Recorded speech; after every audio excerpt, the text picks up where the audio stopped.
Good morning. Welcome to our third Coffee and Community. I am Jackie Buvaltz, the president of the Detroit Lakes Regional Chamber of Commerce, and I'm just really excited for the panel this morning. The Chamber has partnered with the League of Women Voters to bring sessions designed to inform, raise awareness, and strengthen the connections that keep our community strong. By bringing together a panel of community experts, we can learn more about those important aspects of what makes our community strong and how to continue to make our community strong. We've prepared a few guiding questions for our panelists to help us better understand their work, the differences it makes in our community. And while we won't have time for audience questions during the panel, feel free to visit with our panelists afterwards. We want to make sure that we thank our sponsor. We have the Detroit Lakes Noon Rotary Club that sponsored this morning's Coffee and Community. And then a big thank you to the museum for hosting us and to Fundamental Technologies for helping us with our technology, which is truly just the microphone and the screen, but I still need help. Just gonna say it. So thank you, Kevin. And we are videotaping this as well, which will be placed on the Chamber's YouTube channel. So if you missed it, if someone missed it and wants to see it, you can certainly direct them to our YouTube channel. And also, one more quick thing before I introduce our panel is we would like some feedback on our Coffee and Community series. So in the middle of your table is a QR code. If you could sometime this morning give us some feedback on this morning, the series in general, and other topics that you might be interested in. So thank you for the feedback in advance. We really, really would appreciate that. So on to our panel. We are very excited again to have three really highly respected people in their field that are giving their time to us this morning. We have Paula Quam, editorial director at Forum Communications. We have Jared Thomas, the general manager at Layton Media, and Kevin Wallivan, reporter at WDAY. Can you just give them a round of applause before we even get started? Thank you. So I did a little bit of research as we thought about this topic, and we know that local journalism matters, but sort of some of the why and some really interesting statistics and research. So local journalism is changing rapidly, and I'm sure our panelists will talk about that a little bit. But over the last 2 decades, nearly 40% of local newspapers in the United States have disappeared. And today, approximately 50 million Americans have limited or no access to reliable local news. Minnesota has fared better than many states, but we are not immune. Since 2018, Minnesota has lost 76 local news outlets, about 12% of the state's news organizations. The good news is that every Minnesota county has at least one local news source. So again, we fared a little bit better than nationally, but it still is an issue. And why does this matter? Did a Google search, found a lot of research and statistics, so I'm just going to sum it up. But the research consistently finds that strong local journalism is linked to higher voter participation, greater civic engagement, more informed communities, and stronger government accountability. Studies have also found that when local news coverage declines, communities can experience lower civic participation, less oversight of public institutions, and greater reliance on national news for information about local issues. Whether it's a newspaper reporter covering a city council meeting, a radio station providing critical weather updates, or a television newsroom helping residents understand local issues, local journalism plays an important role in keeping communities informed, connected, and engaged. This morning's conversation gives us an opportunity to better understand how local journalism works, the challenges it faces, and why it matters to a community like ours. So let's go ahead and get started. I've got to get microphones to our panelists.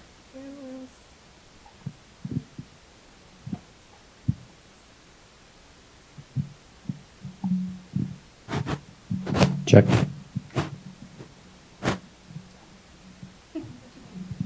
Good? Are we good? All right. I just want to see you guys a little bit.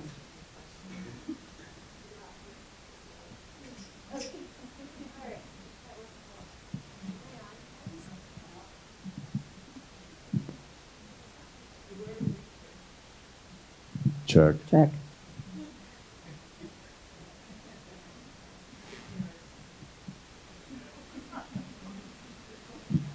Okay, wait, am I on now? Okay, is Jared on though? Okay, we'll get started. We'll see if our wizard behind the curtain gets it going. Okay, so again, thank you so much for being here. Really, really greatly appreciate it. I know, Kevin, you came through torrential rains to be here. Jared came from Grand Forks, and Paula, you just kind of came down the road. So, but we do appreciate you all being here. So the first question we have for you is just tell us about yourself, a brief background, and why this career path for you all. And I'll start with Kevin. All right. My name's Kevin Wallivan. I'm at WDUI-TV in Fargo. And this month is my 43rd year there, so that's the gray hair, and Paula doesn't have any gray hair. I lately been covering more feature stories. When I started out, did camera work and reporting in the 80s and 90s, floods, fires, all that kind of stuff. And then the last few years, more geared to feature stories around our region. So heading out to all of our great small towns and finding fun stories. And I also teach journalism at MSUM. I'm Paula Quam. I'm an editorial director for Forum Communications, living here in Detroit Lakes, have been for the past 24 years. I started out in journalism. I grew up in Glendon, and I got my degree at MSUM in Moorhead. And so I really started my career in the Air Force, though. I was a broadcast journalist for the Air Force, stationed over in Turkey and Italy. Just did a lot of one-man banding over there, learning both radio and television. And then came back and started working as a TV news reporter and eventually anchor in Grand Forks and then in Fargo. Started having my family, and I think I always joke that I was pregnant on air more than I was not. Eventually I decided to stay home for a couple of years before then getting back into journalism on the newspaper side, working at the Detroit Lakes Tribune as a reporter and then editor there, as well as editor in Ferrum and Wadena, before then hopping back over to Fargo again, working with Kevin a little bit, in between WDAY and the Forum, heading up their website in Forum, and then eventually coming back home, where I now help oversee news operations for the newspapers in Detroit Lakes, Ferrum, Wadena, Park Rapids, Bemidji, Brainerd, Pequot Lakes. And then I help oversee the digital news operations for St. Cloud, Alexandria, and Wilmer. So just kind of going all over for the most part, sticking with kind of small town local journalism. Wow. Well done, Kevin. Yeah, nice. My name is Jared Thomas. I've been with Leighton Media for 23 years. I've been in radio for 32 years. Rookie. I went to school to play football. When I got there, they told me I had to go to class. And I walked down the hallway and I looked and I saw the campus radio station. And I thought, I think I could do that. And so I walked in, and one thing led to two things. And then 32 years later, here I am. So, I was on the air for 30 years, and then transitioned into management later on, but certainly have watched how our business has changed, dating back to 1996, and likely with Kevin and Paula both, the flood of 97 stands out as a big kind of and maybe we'll get to that in a little bit, transformative news experience for most of us. But no, it's things are changing. I look forward to talking about it today. Thank you, Jared. the next question we have is, and we'll start with Paula. What's the best part of this work and the hardest part of this work? I think the best part is probably just the impact that you know you have day in and day out, and sort of getting that real-time feedback sometimes as you're going and chasing things and, you know, helping reporters develop stories, and then knowing and, you know, hearing from people how exactly that impacted you. And sometimes it's not always good, but other times, you know, we will get messages of like, you know, this changed things for me, or, you know, just knowing that whatever it was that you personally decided needed to be pursued ended up really affecting somebody and possibly putting them on a different trajectory, or helping them in some way, shape, or form. That's always the best part. I think the worst part is now, you know, it used to be when I was younger, getting negative feedback. We're so far past that now. We're all palace, you know. But I think now it is just through the evolution of myself, you know, and getting older. It's creating content through the eyes of a mother. I have 4 kids, and so I know just through life experiences that oftentimes stories that we do, particularly regarding crime or accidents, crashes, things like that, those are people's worst days sometimes. And so now I have this constantly running through my head when we're doing stories like that, of a mom out there possibly waiting for this story to drop and dreading it. And I mean, part of it is a little bit, you know, agonizing for me, but I think it is also an important perspective because it kind of keeps us in check too, I think sometimes, of, okay, we don't need to get crazy with this. We just need to tell the story, tell the facts, and go about our way, you know, and do things in a fair way. But I think that is something that for me can be really tough to kind of deal with. I think the best part is the storytelling. You get an opportunity to tell somebody's story or tell an event story or tell also the relationships that you get to make. You get to be the first in most of the time when it's telling a story about a mayor or some sort of meeting or something that you know is going to transform your community. Those things are a big deal. The worst, be careful how I say this because I want to make sure you understand what I mean, is kind of the human element. And what I mean by that is it can be difficult. I need one piece of information from you.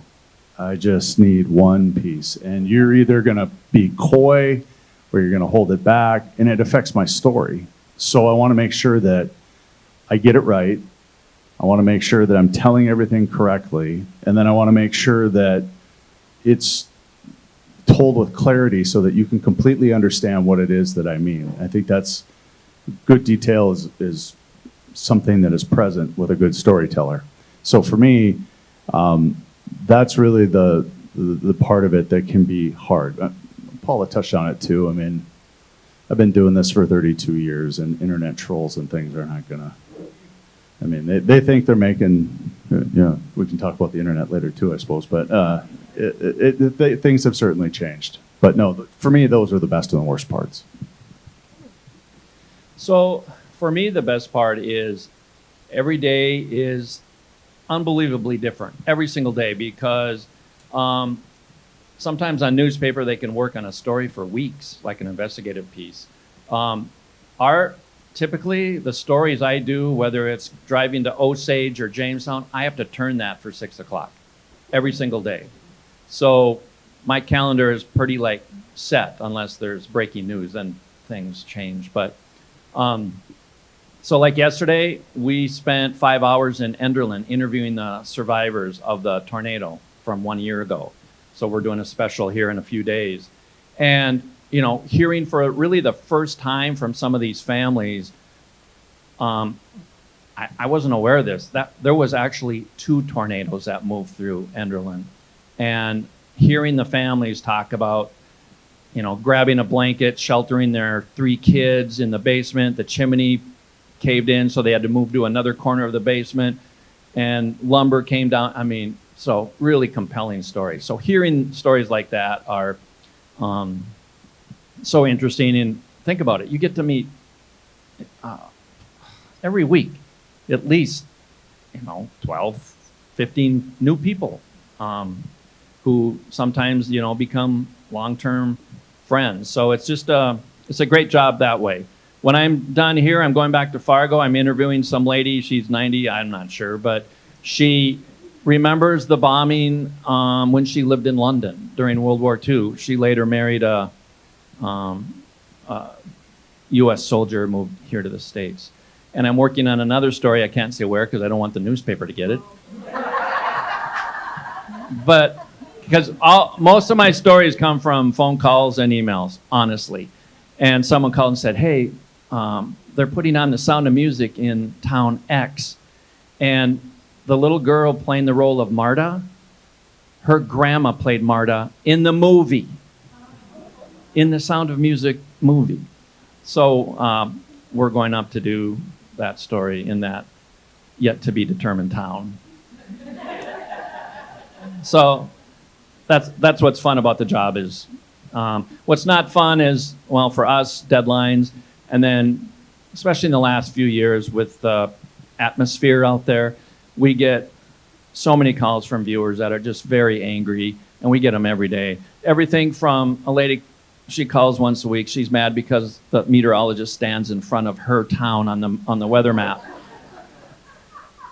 to people saying we're too conservative or we're too liberal. So you get it. Whenever we get those, we know we're doing okay because we're in the middle then. So. There you go. Thank you. Thank you all.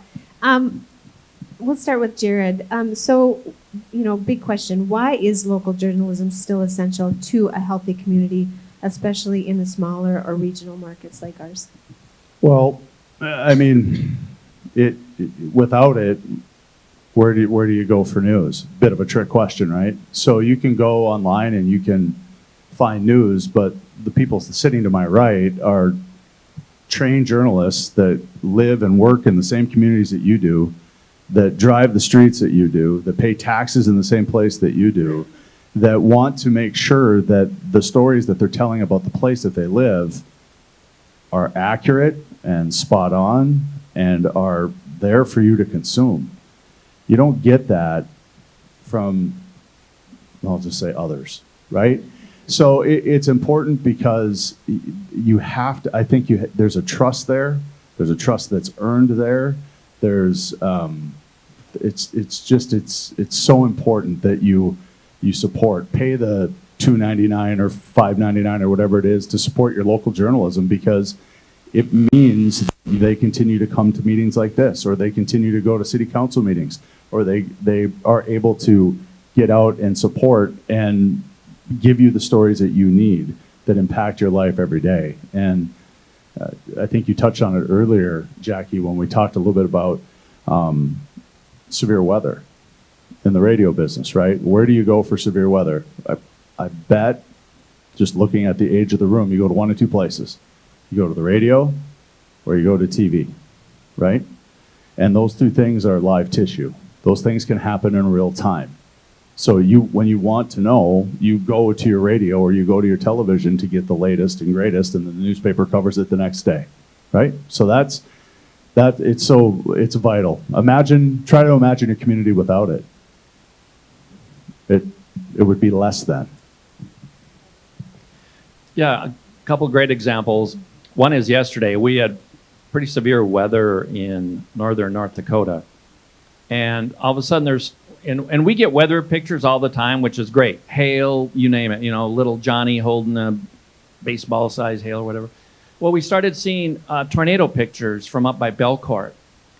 And because we have news, basically we're working on newscasts all day, right? Starts early morning, then 11 a.m., 4 o'clock, 5, 6, 9.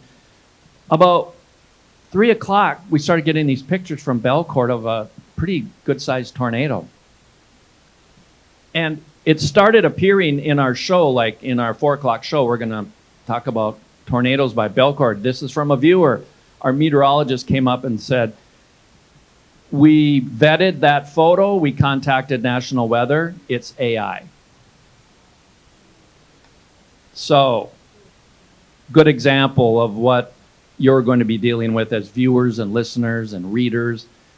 You know, and a few years back, we were talking about the role of radio. I don't know if you remember this, but in Minot, there was this really devastating train derailment, and hydrous ammonia escaped, and they couldn't get emergency notifications out to the city because all the radio stations had been taken over by a pretty big national company, and they were all automated overnight.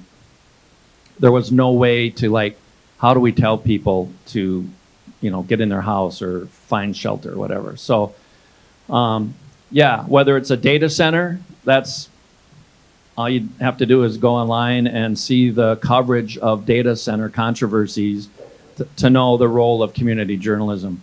So if it's your property taxes going up, there's stuff going on with the school board, shenanigans with your city council or county commission, unless you have reporters there covering these events, how are you going to know? Of course, it's going to show up on Facebook. Someone's going to shoot video with their phone and give a biased report, possibly, because they have an opinion. But for objective journalism, that's why you need newspapers and local TV. We've lost 3,500 newspapers nationwide in the last 10 years. And I think the last I saw, there's 2 a day. Think of these little small towns around the country that have relied on newspapers since the 1800s. So, Paula, what do you think? Yep. The immediate impact, which these guys talked about a lot, is obviously one of those benefits of having local journalism within your community, you know, just getting people involved in things. When you're talking about the health of a community, someone's having, you know, an organization is having an event, more than likely people are going to hear about that through the newspaper or the radio talking about it, and therefore they'll show up. They'll participate in this, and things don't have a way of dying out quite so quickly.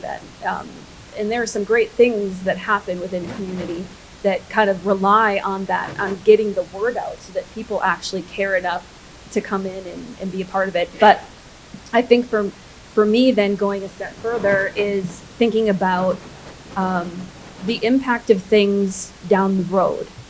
When you think about not having local journalism, and some of the things that can happen without it, in terms of leadership within communities. You know, it's pretty easy to maybe start making different decisions or some backroom deals, things like that. Maybe straying outside of ethical boundaries, if no one's there calling you out on it publicly. There's something to be said about you know, media's public pressure in reporting on things that happen, because not everybody goes to city council meetings or county board or county commission meetings, things like that.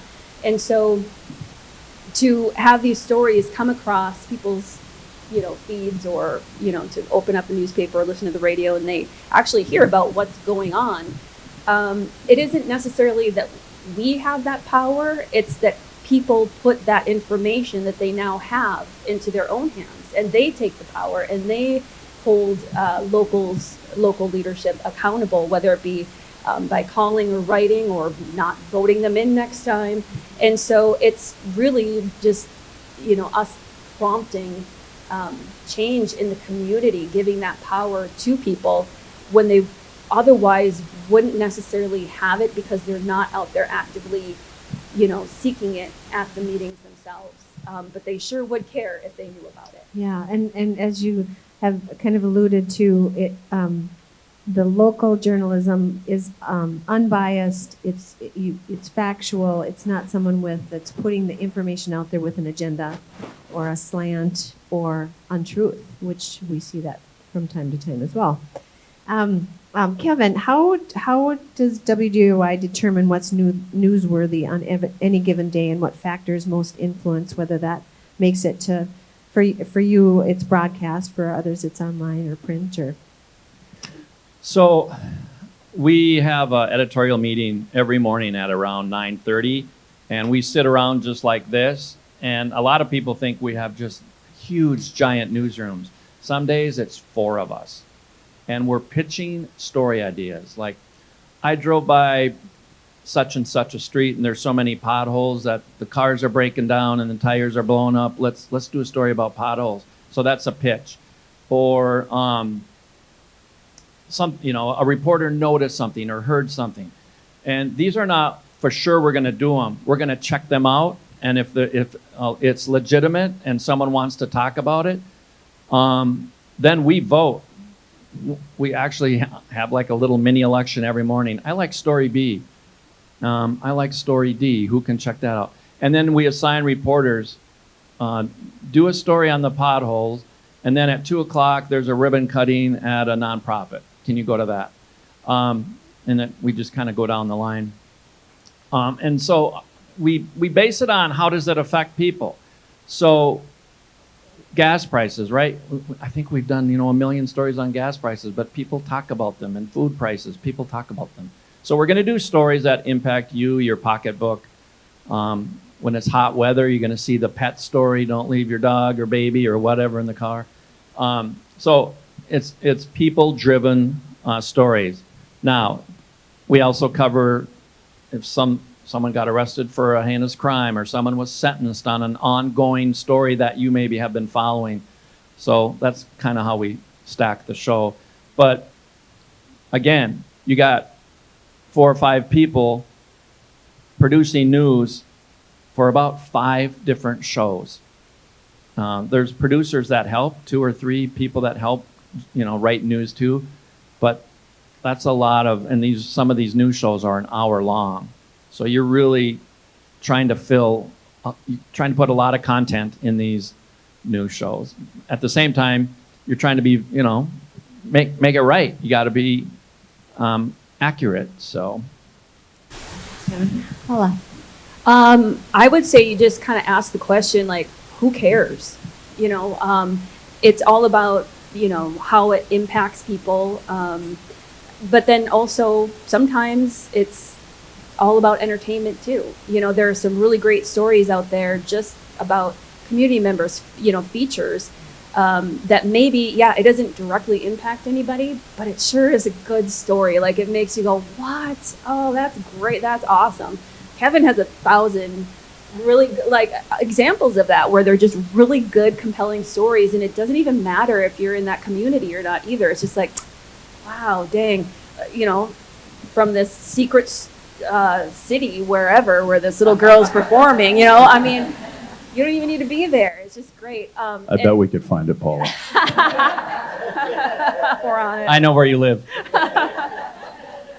And then also taking into consideration credibility, because we get story ideas from the public all the time too, and a lot of times they're great. Other times, we have to vet them before we just run with it, and they don't always, have legs to accompany it. And so we need to make sure that if we're going to be out there telling this story to people, that it's true and accurate. And so obviously that's a factor as well. But I really appreciate those feel-good stories, because it gives you balance, right? You go from the crimes, the not so great news, and then you balance it with those human interest stories. And so I appreciate those, because you can, instead of watching the news and getting kind of depressed sometimes, you can watch the news and get a lift. So I think that balance, I think, is really important for us. I think there's a couple of things. It's public safety, right? So those stories, good, bad, or indifferent, have to get done. Power of the purse, something that's going to affect your wallet, is another example of a story that has to get done because you care about that. If your property taxes are going to go up 30% this year, you want to know that. You want to know why, and you want to know what meeting you go to protest that. And there's a responsibility there from journalists to make sure that you get those stories. Some of the stuff that you like to, or maybe is more favorable, sadly, sometimes can fall, in particular in radio, we call it a kicker, can fall at the bottom of a newscast. And those stories have to get told as well. But I think there's a fine line between responsibility, the storytelling that you need to do, and getting you the information that you have to have locally and in your community so that you can make sure that you have all the information you need to live your life. If something big's going on in your community, before we sat up here, I was hearing a story about some trees that were removed in Detroit Lakes. Now, who would think that some trees being eviscerated in a community of almost 9,000 people would be a big news story? Turns out it was a really big news story. And I didn't find out either until Karen enlightened me that the sand just doesn't show up. The sand comes in, and it was, the trees were, and it was this whole thing. And trees are important to some people, and others are, well, it's a tree. But those, and I think Paula and Kevin both touched on it, is, Kevin, I'm not telling you where that was either, where that story was. But Sorry, we did it a month ago. So those stories are very important. And I think what people like too is a little bit of variety. I don't think you want to be, maybe in the first 3 minutes you want to be, okay, I got it. And then the last 3 minutes kind of leave you with a good story. Thank you all. How do reporters, I'm going to start with Paula, how do reporters keep personal bias in check while covering emotionally charged or controversial topics? As you said, sometimes you look at those stories through the eyes of a mom, and how do you not allow your emotions to maybe, impact how you report? I think it's just like any other profession where it's training. You know what you're supposed to be doing and how you're supposed to be doing it. You've done it 1,000 times and you're going to do it again. And it doesn't really matter how you feel necessarily. I don't know if you know this, but some reporters don't keep it in check. I don't know if you've noticed that or not, but no, and I know, for our organization at Forum Communications, we're lucky enough to have layers of people. And so, there's reporters, editors. I'm, an editorial director. There are people above me who also will weigh in with certain things. And so there are others, around watching and keeping each other accountable. I have read many stories where I have to go back to the editor or the reporter going, okay, I feel like this is a little bit one-sided here, or if you did touch on it, it's not enough. This just happened yesterday, in fact. And they said, well, the other side won't talk. We tried, we reached out. And I was like, well, then you've got to try harder to summarize it of what you know, because it can't be just because the other side doesn't talk. It doesn't mean you don't still have the responsibility to try to seek out that perspective in some way, shape, or form.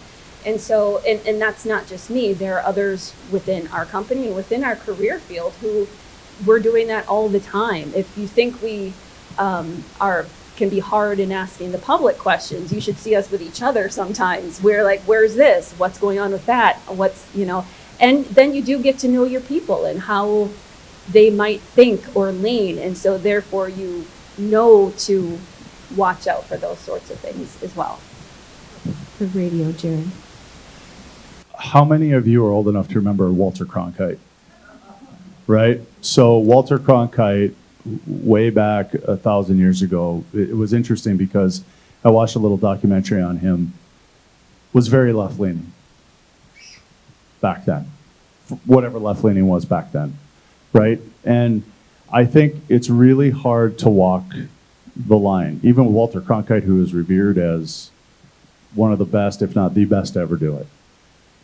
In radio, Edward Murrow was the guy for us, and he was a little bit left-leaning too. So how do you keep that out? Well, was it necessarily awful? It's what you got. It's what you had. So as things have kind of ebbed and flowed and changed and turned, and as newsrooms have become depleted, in particular on the radio side, in Grand Forks, I lost my news director of 43 years. And then, I don't know, some of you might know Pat Sweeney. Pat Sweeney worked for us for 10 years, and he was our afternoon news guy, and he retired. They retired within 4 months of each other, and with them went 75 years of experience.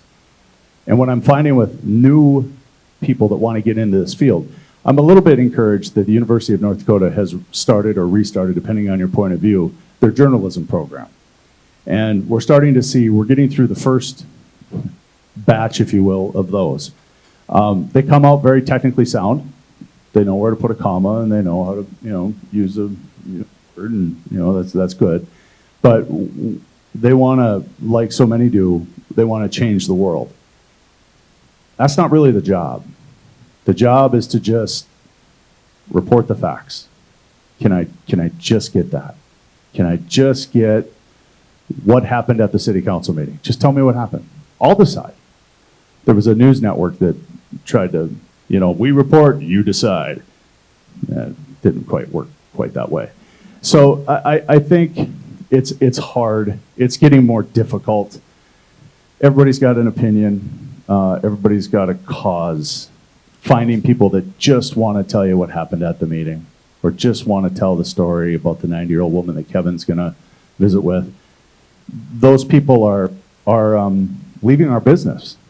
And I'm a little concerned about the ones that are coming behind them. There's a few, the cupboard isn't completely bare, but it's getting harder to get them to understand that you want to start a blog. But what I need you to do is tell me what happened at that meeting. Thank you, Jared. Kevin. Speaking of doing stories on elderly people, for a while there I had a string of someone was 106 and whatever. Pretty soon, every family in America was calling me about their grandma who was gonna turn 100 somewhere, and they thought we should do a story. That's where small town newspapers will be great, because that's good stories for them. When it comes to bias, no, I'm saying it's more relevant.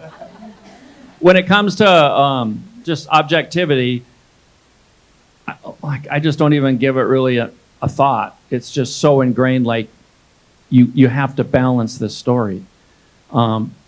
You as a human being might have an opinion on, let's say, the Fargo mayor election coming up privately, but there's no way you can ever let that bleed into a story. You might have had an opinion about ice activity in Minnesota over the winter, but you can never let that bleed into your coverage of that, or if you happen to be doing a story about it. And there's definitely arguments out there, because some will say, how can there be two sides to issue A? It's wrong. You follow me? So there's that argument out there. How can you as a reporter say you're looking for someone to talk about the other side? There is no other side. This is wrong. So we hear that periodically, and I respect that. I get that. But our role is to always try to get, why are you doing this? Why are you doing this? We went to Pelican when the ice activity was going on, and of course tried to get the side from Homeland Security. We reached out but didn't hear back. So we include stuff like that in a story. Thank you. So I'm curious, the next question here, the challenges and opportunities do you see ahead for local journalism? You said a little bit, some of the people coming into journalism right now might not see their role as being a balanced reporter and maybe having an agenda. But what other challenges and opportunities do you see ahead? I think for us, it's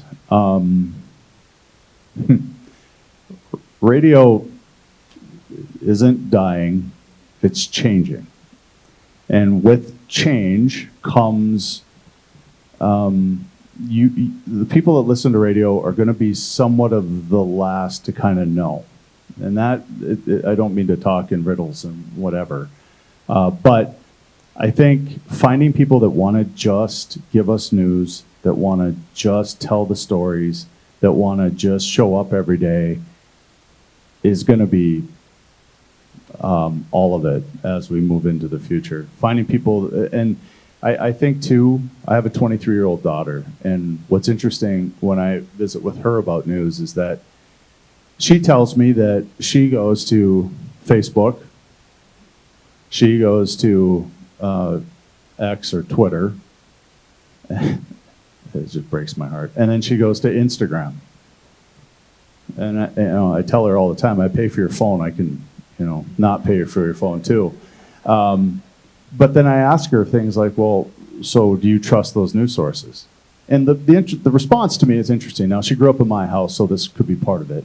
Would be, well, yeah, no, but I get it from Facebook, but then I'll go to DAY or Inform to see if it's true. Okay, so you're willing to take the extra step. You're willing to look at different sources for news. But then respectfully, why do you trust these guys? Well, because the Grand Forks Herald used to come into our home, or she'll watch TV and she'll see Kevin do a story. And so trying to find people that will just come and tell the story and to regain the trust of the Gen Z or Gen Alpha is proven to be a bit of more of a challenge than I thought. And I think that getting them in and then training them, okay, so you bring somebody into a radio station, right? Excuse me, in Grand Forks, North Dakota, that was the closest thing we had to Hollywood in the 80s and 90s, right? So it was cool. I want to come in, I want to see the radio station, I want to walk around, oh my God, how do I do this? This is awesome. Doesn't look like anybody's working. Because they're not.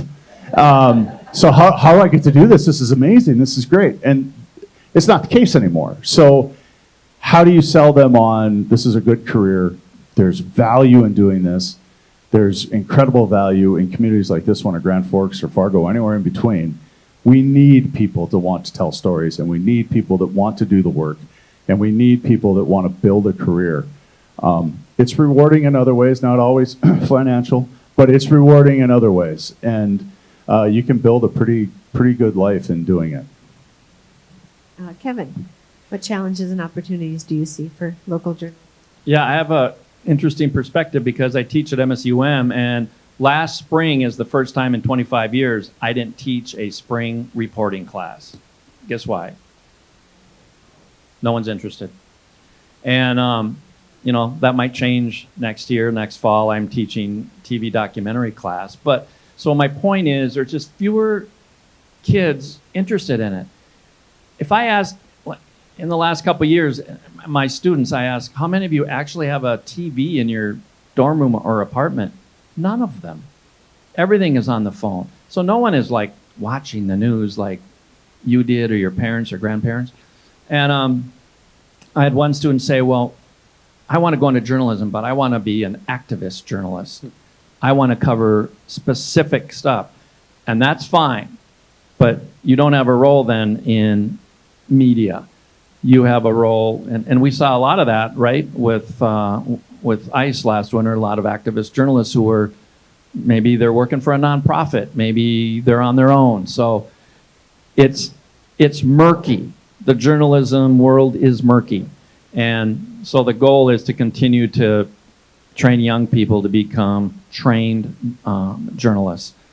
We have 3 interns this summer at WDOI, and so I always think, there's hope, Yes, this is a very real thing, what they're saying of, getting this next generation of real journalists in there interested in this sort of work. But I think an equal challenge is trying to get people interested, again, in real journalism, in consuming some of the news that isn't always super exciting, because the landscape has changed within media also. There's a reason why I have friends and family who get their news from podcasts, or whether it be or say like Fox News or MSNBC, where it's clearly one-sided or biased, and there's a little bit of rage injected in there, and that's because people say they don't want that, but I see the analytics of our stories that we do. And while we may see in surveys, oh, we want less opinion, I'm looking at the analytics and all of our opinion pieces going, oh, yeah, right.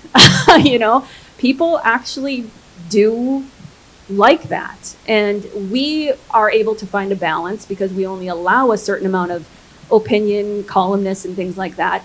But it's an addiction. When you are listening for information and news and you're listening to someone who's out there and they're so mad and they're going off and they're dropping F-bombs and everything else, you can say you don't like it, but there's a reason why some of those, you know, media personalities have millions upon millions of followers. It's because that adrenaline and, you know, the dopamine that's released, and it has them coming back for more. And here we are writing our little headlines and being careful about how we say things and how we report things and is this factual, and it's not super exciting sometimes, but it's really important. And so our challenge is to try to remind people that, yeah, you're not going to be jumping up and down reading our content or watching it, but it's really important. Remember why it's important. And so, and I think too, the opportunities there are to remember that we also have the ability to evolve in terms of not just the content. I mean, we need to keep reporting the actual content that's important, but how we report it and on what platforms. And there is always, you know, social media and AI and things like that, cool things that sound scary, but actually can be very helpful to us and help us make our stuff a little bit more appealing and, you know, things like that to different audiences that have come to expect it. Good, thank you. So I'm going to combine our last question. And we'll start with Kevin. Is there one thing that you wish the public better understood about local journalism, and how can we support local journalism beyond simply subscribing or, you know, tuning in for the 10 o'clock news? Subscribing. It's, you know, I think that's how a lot of news sites are going to survive. A lot of newspapers that shut down have formed nonprofits in some states. ProPublica is a great example of investigative journalism that's supported by subscribers as well. So I think that's key. And the other thing is just to, you know, be mindful of we're a small staff. All of us. So as much as we want to cover your grandkids' soccer game, there's a good chance because it's Friday night in 4 hours away that we're not going to get to it. But so it's just knowing that we have a small staff and we're doing what we can to cover stuff. So that's it. I would say if I could help people understand, it would, something about journalism is that it's run by people, and people are imperfect. But if we're doing it well, you're not going to be usually, you know, left, you know, screaming in the aisles about it, unless it's about the actual subject. But also, I think that if I could ask people to do one thing, one tangible thing to support local journalism, it would be to learn how to curate your social media feed. Because so many people get their news from social media now, whatever platform that may be. And it's not necessarily a bad thing, because social media is just a platform that delivers content. And so you get to decide what's coming through that thing. And it can be absolute junk, or you can curate it so that you're not clicking on that. In fact, you're saying, don't let so much of this come through. There's little buttons where you can literally do that. And like or follow legitimate local news organizations. So, and when they do come through, click on them so that the algorithm knows, yep, you like that. I'm going to keep showing you more stuff like that. I think not enough people understand that their feed is a reflection of what you are actually looking at a lot of times. And so if you don't want, misinformation, disinformation coming through, and you truly don't, then learn how to weed that out or learn how to fact check it. You know, there's a lot of times I get people texting or calling me as if I'm factcheck.org, and they're like, is this true? And I'm like, all you have to do, and I'll kind of walk them through so that they know how to do it next time. So I think media literacy is becoming incredibly important because there is so much fake stuff coming through, and sometimes it's not even coming from our own country. It's coming from outside of our country with really bad intentions. And so I think just kind of taking control of what you're ingesting is a great way to support local journalism. Yeah, because we can't say, the phones are going to be here and they're going to stay and people are going to get their information, but it's being much more mindful of where you get it from and how you get it and how you respond to it perhaps as well. So that's really good information for us to consider, Paula. Jared. It's a bit corny, maybe, but it starts with you. It starts with you caring, as Paula points out, what you click on, what you read. I would like maybe from where we sit, a better understanding of there is a business aspect to all of this. So the more that you support by subscribing and the more that you support local journalism, the more journalism the journalists are going to be able to do. Again, subscribe to the newspaper. Go out, and when you hear an ad on the radio, go support that business. When you see something in the newspaper that they're having a sale, go and tell them, I saw that in the newspaper. Traditional local media is graying, and there's less of it yearly. Kevin, who I think shared with us that he's been doing this for 43 years just at DAY, at one day is going to want to say, you know what, I'd like to go put my feet up and not have to do this any longer. Not that he won't still love it or will not want to do it, but he should get a chance to enjoy some of his life too. So to me, I'll just keep talking about you like you're not here, Kevin. But at the end of the day, that's what's happening, and those that are coming behind are tied into Talktainment, watching Bravo or Love Island or any of these other, and thinking and following those stories closer than they ever would what's going on in their town, and that's a little bit heartbreaking. So parents, grandparents, talk to your younger folks about journalism, the importance of it. If you find somebody that loves to write or wants to be a part of journalism or loves to tell stories, I'm telling you, I think we're all hiring, and if we're not, we certainly take them on as an intern to foster that and to help them grow. And if nothing else, they'll get a really cool opportunity out of it. Wonderful. Any last parting thoughts? Okay.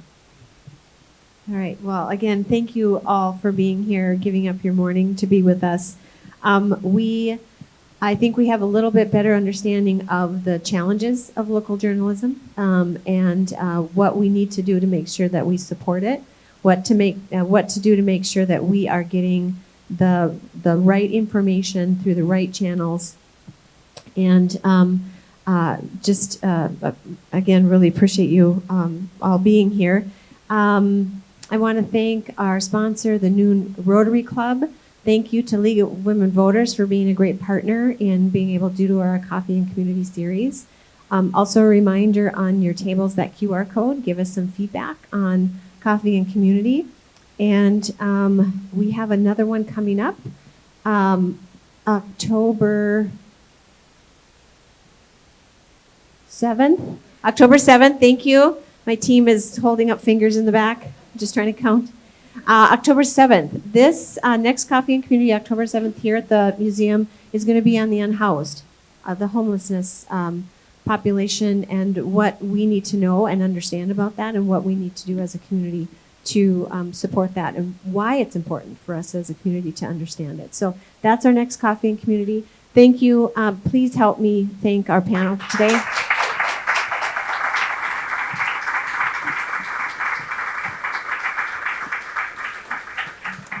And I think there's still coffee and pastries, but feel free to stay and chat, have coffee. Thank you. Thank you.